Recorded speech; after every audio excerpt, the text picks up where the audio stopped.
Imagine an afterlife so exacting that only the lightest hearts could cross. Not a number, not a tally, but a truth whispered in samples, that the road was narrow and the gates opened only to those who lived in balance.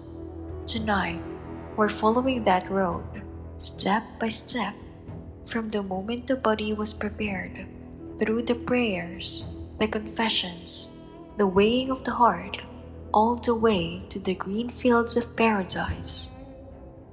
If you've walked with us before through Egypt's season and survival, tonight we go deeper still. Our most detailed look yet a judgment at the Duat.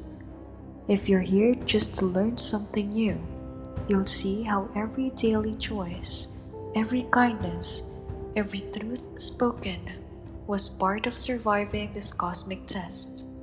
And if you've never been here before, don't worry. You don't need a map. Just follow a lantern through the gates, and the road will unfold.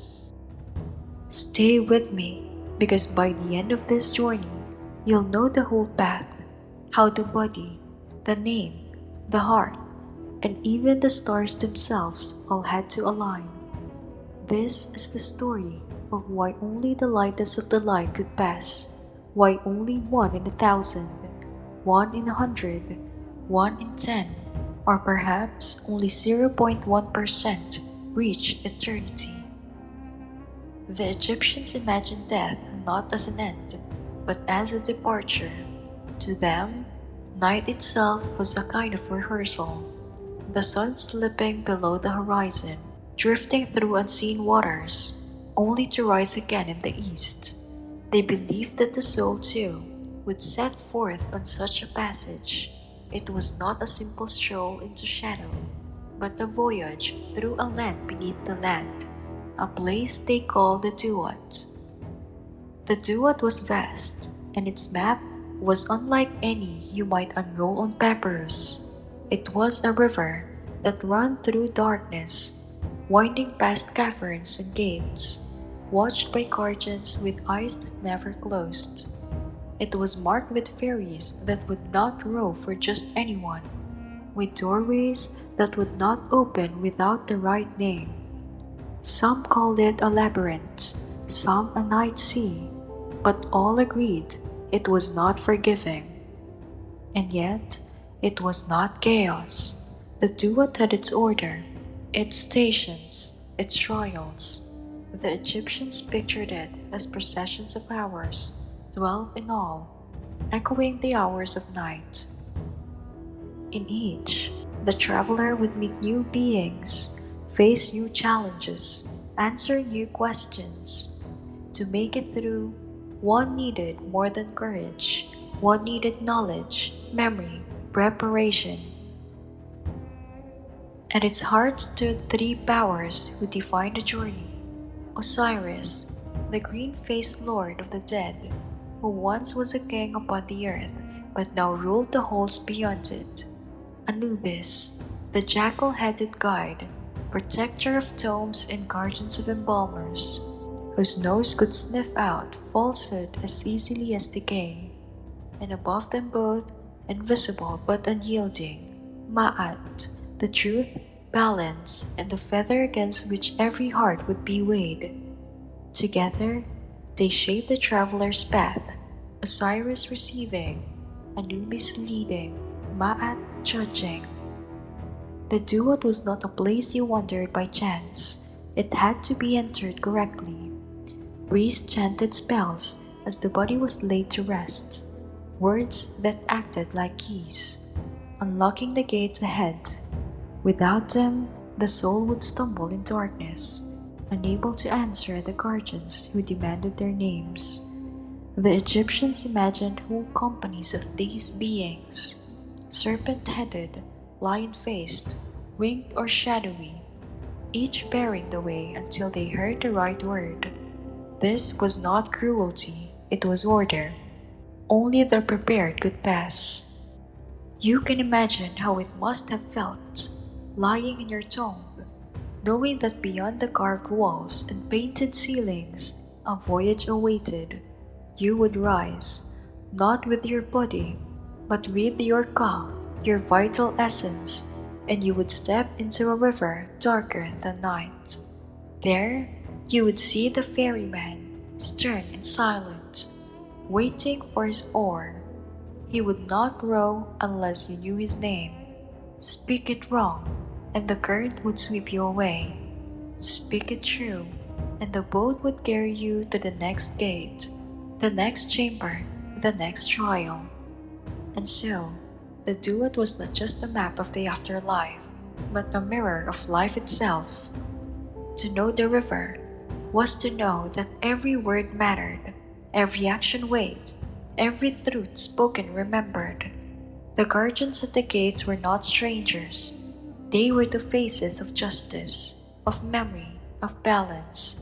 To pass them was to prove that your life had been lived in harmony with Ma'at. The Egyptians painted this map on the walls of tombs, inscribed it on coffins, copied it into the Duat in the Book of Gates, not as decorations, but as guidebook, a lantern lit in words. Each passage told the souls where to go, what to say, how to act. The afterlife was not left to chance. It was prepared for as carefully as a caravan prepares for a desert crossing. Without the map, you wandered forever. With it, you had a chance, slim but real. And yet, even with the map, the traveler could not set out unready, for the Dua demanded more than knowledge of its gates. It demanded a body prepared, a vessel fit to carry the soul, wrapped and guarded and filled with the tools of the journey. And so, before the first step on that night river, came the long work of embalming, amulets, and the gathering of goods for the road. That is where our journey turns next. The Duat was not walked in spirit alone. To the Egyptians, the soul needs its vessel, a body carefully tended, preserved, and clothed with the tools of eternity. Death was never sudden in their imagination. It was a transition, one that demanded preparation as exacting as any coronation. To enter the afterlife without this work was like stepping into the desert without water, or boarding a ship without sails. The journey would end before it began. So the body was prepared with reverence. In chambers heavy with resin and incense, where embalmers moved with the solemnity of priests, they were not simply craftsmen, but caretakers of eternity, trained to perform each act with precision. They worked slowly, methodically, wrapping the body not in haste, but in rhythm, as though each fold of linen was a prayer made tangible. Linen itself was sacred. It was spun from flax grown in the wet soil of the Nile, harvested at dawn, woven in patterns known for centuries. The fabric was light and strong, able to endure not just years but millennia. Each strip was washed, blessed, and cut into measured lengths. Wrapping the body was not merely protection against decay, it was an act of transformation, turning fragile flesh into a figure ready to rise again. The more carefully the layers were bound, the more honored the dead would be in the eyes of the gods. Between the layers came amulets, each chosen with care. A heart scarab carved of stone, placed near the chest, to silence the heart if it tried to testify falsely during judgment. The eye of the Horus to heal and protect. The ankh, symbol of life, tucked against the limbs. These were not ornaments, but keys, each amulet a safeguard against the dangers of the Duat, each one carrying words of power etched into its surface. Some were shaped like jet pillars, promising stability, others like Shen rings, encircling the soul in divine protection. The embalmers knew where each belonged, as surely as a navigator knows where to place the stars. Over the mouth, They sometimes placed a small charm, for the dead would need to speak the words of the Book of the Dead. Without a voice, the soul could not answer the guardians at the gates.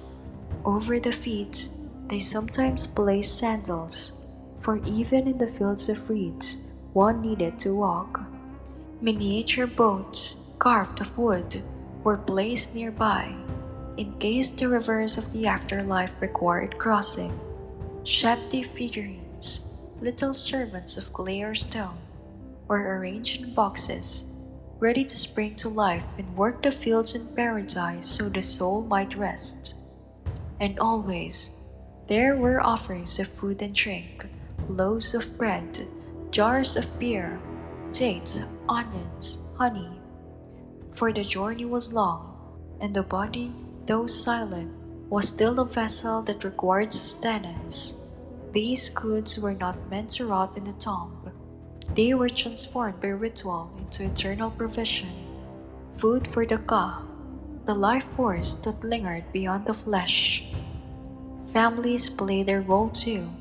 Relatives stood by, mourning not as despair but as duty. Their laments were part of the ritual, their tears offerings as real as oil or cloth. Sons and daughters poured libations, whispering the name of the deceased so that it would not fade. For to the Egyptians, memory itself was a form of survival.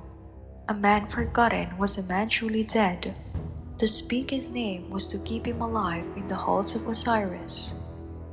The walls of the tomb were prepared as carefully as the body.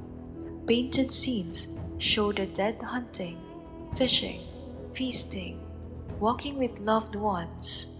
These were not idle decorations. They were blueprints, promises made solid. To show a man with bread was to ensure bread for him in eternity. To carve him steering a boat was to ensure he would never lack a vessel in the Duat. Tombs were built not as monuments for the living, but as workshops for the afterlife, stocked with everything a soul might need. The Book of the Dead was often placed within the wrappings or nearby the tomb, not a single book, but a collection of spells written on papyrus, copied and recopied through generations. Each spell was a light in darkness, an instruction for overcoming obstacles. One told the soul how to pass the serpent that coiled in the underworld river. Another taught how to avoid losing one's heart to the devourer. Another gave the words to say when confronted by a guardian at the gate.